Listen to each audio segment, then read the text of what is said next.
Good morning, everybody. How are we all doing today? Good, I hope. I think I'm doing all right. Today's just going to be like a weird little talk. I'm actually in the vehicle, as you can see. I'm headed to Tractor Supply and my local pet store. I'm going to load up on some dog food and some rabbit pellets for my meat rabbits.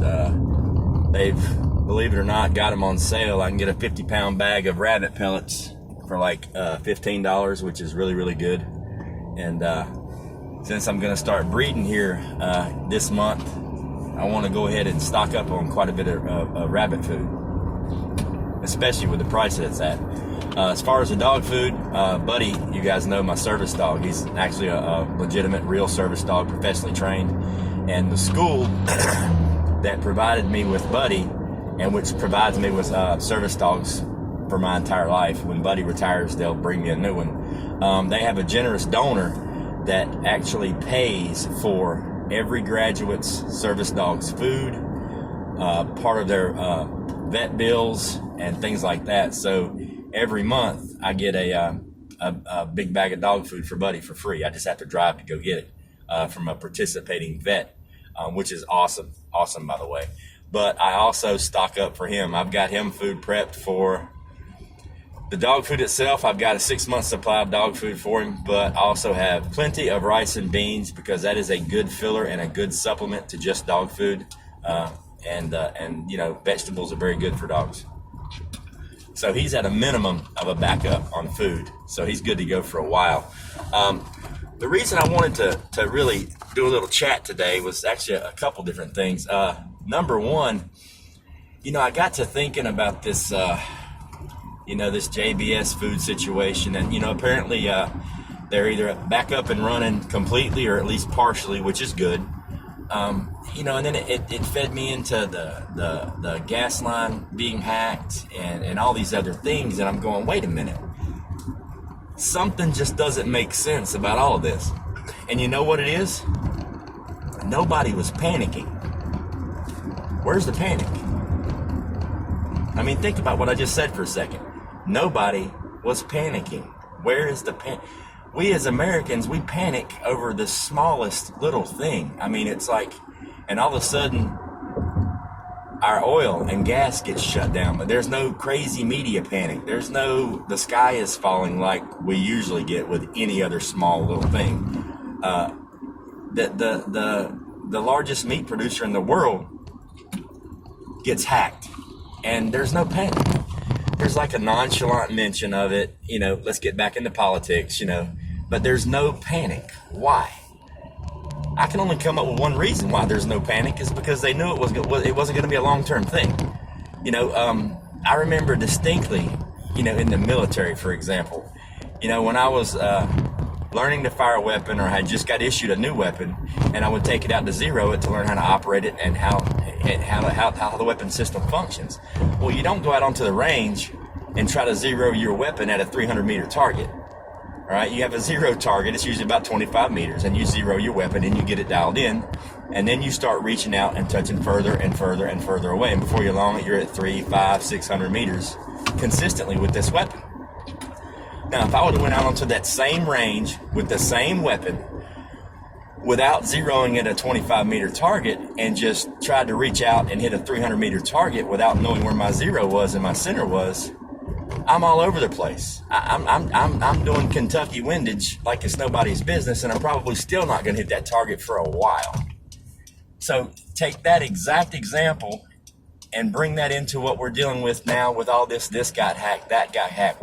Look what happened in the 70s, if any of you were alive back then, with the OPEC deal and the oil shortage, and everybody was freaking out. The world was coming to an end. I mean, you had somebody on the corner of every street talking about the end is nigh, the whole 9 yards. It was crazy, nuts. And that was just because some Arabs couldn't get along with the rest of the world and wanted more money. It wasn't because we were running out of oil. They just quit giving it to us, which is the same thing that happened a few weeks back with the pipeline. But there was no panic.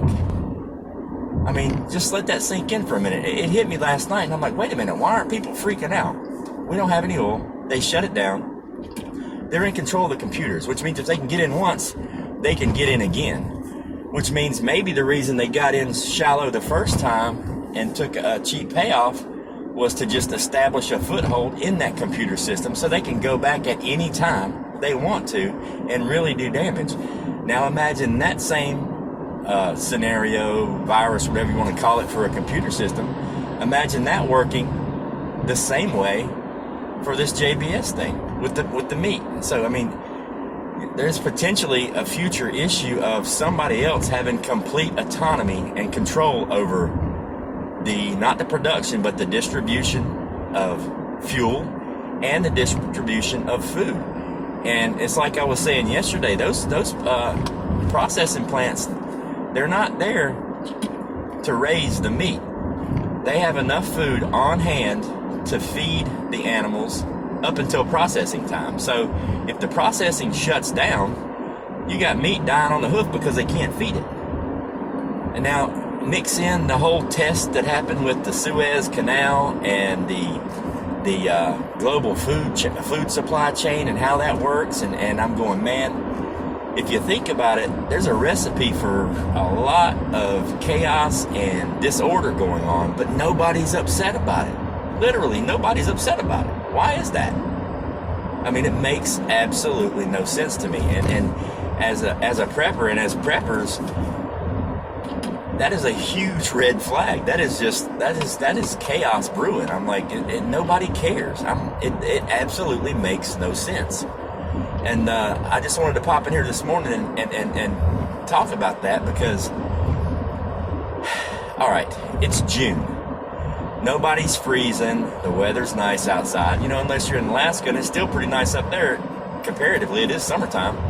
But you're looking at spending the entire summer, spring and summer, it looks like we've got all these minor little problems that are happening that literally aren't getting addressed. They're just being swept under the rug, but nobody's being held accountable. Nobody can say why or how it happened or who did it. It's just, oh, they're taking over this. It's not a big deal. We'll figure it out. A week later, we figure it out. Oh, by the way, America, make sure you thank your government because we forked over, $40 million or $4 million or $14 million payoff the ransom, and we did it all for you, the American people. Appreciate us. But who'd you pay it to? Why isn't somebody in jail? Why don't we know what's going on? And why is it so damn easy, excuse my language, why is it so easy to hack into some of the most supposedly sophisticated computer systems on the planet here in America? I mean, we are a first world country, Why is it so easy to just randomly hack into whatever you want to hack into and turn our lives completely upside down? Makes no sense. Instead of Bill Gates trying to be a doctor, why don't he maybe get on the phone with some of these computer people and use his brain power and fix this thing? Because apparently, he's the computer guy. You know what I mean? That's his thing. He needs to do some computer stuff and fix this problem. It makes no sense. But no, yet he's playing doctor and he's fixing things, and he knows what's best for us, whatever.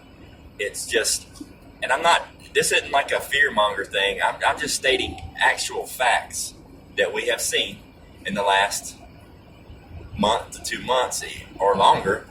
If you go back, I mean, you can even go back to the thing in Texas with that super duper ice storm.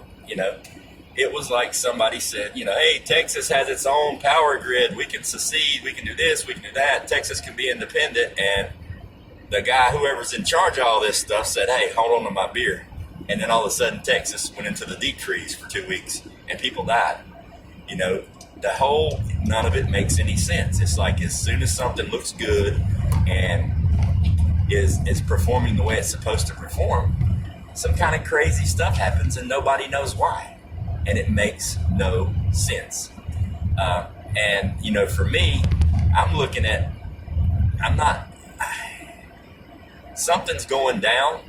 This is my prediction. Something's going down, and it's gonna, in my mind, the perfect time for it to go down is gonna be November, maybe early December or something like that. I'm looking at the November, December range when temperatures for half the U.S. require heating oil, when people will freeze and die without heat. And now, I'm also predicting the next hit is going to be something grain related. Not necessarily saying, there's going to be a whole bunch of granary fires or explosions, but I'm saying that something's going to happen where maybe something's going to come to light that some bookkeeper at the FDA or whoever does it added a couple extra zeros to what we actually have that's stored up in stock for feed supplies, because all your animals feed, that comes from grain. So what happens if all of a sudden there isn't any? You want to talk about jacking up the price of meat.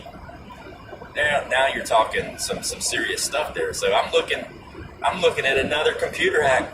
Call me an idiot. I'm looking at another computer hack, and I think it's going to have something to do with grain production, maybe grain shipping, maybe something to do with a sprinkler system and the granaries, and then they're going to go off by accident and going to get all the grain wet and ruin it. There's going to be something so stupid that we're just going to look at each other and shake our heads. And I see that happening in the next, 6 weeks, maybe 2 months.